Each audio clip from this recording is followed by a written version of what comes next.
ఈరోజు మనము ఇది వచ్చి లెనోవో మదర్ బోర్డ్ అనమాట. సో లెనోవో పార్ట్ నెంబర్ చూడొచ్చు మీరు, LA-B091P రివర్స్ వర్షన్ 2.0 అనమాట. సో ఇందులో వచ్చి మనకి ఇది బయాస్ చిప్ ఇది. సో ఈ బయాస్ చిప్ రీప్రోగ్రామ్ చేయాలన్నమాట. దీనిలో ప్రాబ్లం ఏంటంటే హార్డ్ డిస్క్ కానీ తర్వాత వచ్చి రైటర్ కానీ డివైజెస్ ఏది డిటెక్ట్ చేయట్లేదు. సో ఇప్పుడు మనము ఈ బయాస్ చిప్ని ఏ విధంగా రిమూవ్ చేసి రీప్రోగ్రామ్ చేద్దామని చూద్దాము. సో ఇది సీల్డ్ అనమాట, మీరు చూడొచ్చు. సో ఇంతవరకు దీన్ని, సో ఇది బయాస్ చిప్ ఇది.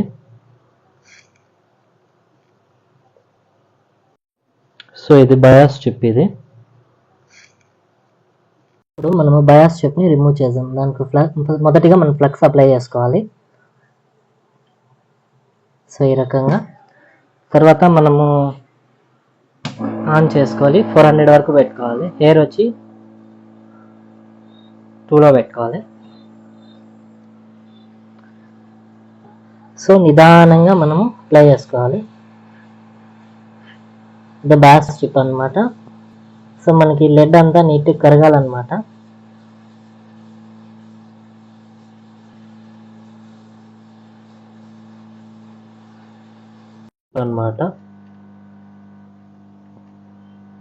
సో ఇవి కనెక్టర్స్ మనకి చూడొచ్చు మీరు. సో ఇట్లా బయాస్ రిమూవ్ చేస్తాం మనం బోర్డులో నుండి. సో ఇది వచ్చి మనకి ఒకటి వచ్చి ప్రాసెసర్ వచ్చి గ్రాఫిక్స్ యూనిట్ అనమాట. సో మీరు చూడొచ్చు same part number. Okay, thank you. Laptop model వచ్చి LA-B091P రివర్స్ వర్షన్ 2.0 అది. దీన్ని ఎక్స్ట్రాక్ట్ చేస్తే ఇది బిన్ ఫైల్ వస్తుంది. సో దీన్ని ఇప్పుడు రీప్రోగ్రామ్ చేద్దాం, చూద్దాం. ఫస్ట్ ఆఫ్ ఆల్ మనము ఐఫిక్స్ ఓపెన్ చేద్దాం. ఐఫిక్స్ ఓపెన్ అవుతుంది. సో ఇది బయాస్ టూల్ అనమాట ప్రోగ్రామ్ చేసేదానికి. సో ఐఫిక్స్ ఓపెన్ అయిన తర్వాత సో మనం ఇక్కడ స్మార్ట్ ఐడెంటిటీ ఓపెన్ చేసుకోవాలి. సో మనకి ఇక్కడ 8 MB వచ్చింది అనమాట, megabyte. So first of all మనము డ్రైవ్ ఓపెన్ చేసుకుందాం. సో డెస్క్టాప్ ఫైల్లో ఉంది.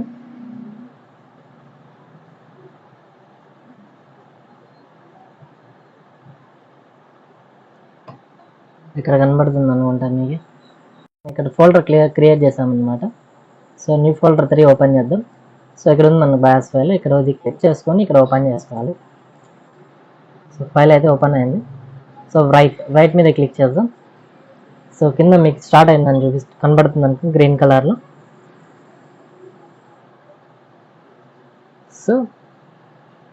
సో ఈ విధంగా మనము ల్యాప్టాప్ బయాస్ని బోర్డ్ నుండి రిమూవ్ చేసి ఐసి సో ప్రోగ్రామ్ చేస్తామన్నమాట. సో ఇది ప్రోగ్రామ్ చేసేదానికి మినిమం 1 to 3 minutes మధ్యలో పడుతుంది. సో డిపెండింగ్ ఆన్ డేటా అనమాట. సో మన ఇక్కడ డేటా అనేది ఎరేజ్ అవుతా ఉంది. రైట్ స్టార్ట్ అయింది చూడండి మీరు ఇక్కడ, స్టార్ట్ రైటింగ్ అనేది. సో మ్యాక్సిమం ప్రోగ్రామింగ్ అంతా RT80F సీరియల్ ISP ప్రోగ్రామ్ని యూజ్ చేస్తాం. సో ఆటో వెరిఫికేషన్ అవుతుంది. సో మనకి కంప్లీట్ అయిపోయింది అనమాట. ఇక్కడ చూడొచ్చు ఎలాప్సిస్ టైం వచ్చి 51.4 seconds అనమాట. సో ఈ విధంగా మనము బయాస్ చిప్ని నీట్గా సాల్డరింగ్ చేసుకోవాలి. సో సాల్డరింగ్ చేసుకునే దానికి మనం 8 legs నీట్గా సాల్డర్ అయినాయో లేదో చూసుకోవాలి. ఫస్ట్ ఆఫ్ ఆల్ ఇక్కడ 4 legs, ఇక్కడ 4 legs. సో మనకి ఇక్కడ డాట్ కనపడుతుంది, ఇది ఇండికేషన్ అనమాట. చిప్ని ఏ రకంగా పొజిషన్ పెట్టేదన్నమాట, ఇది ఐడెంటిటీ కోసం.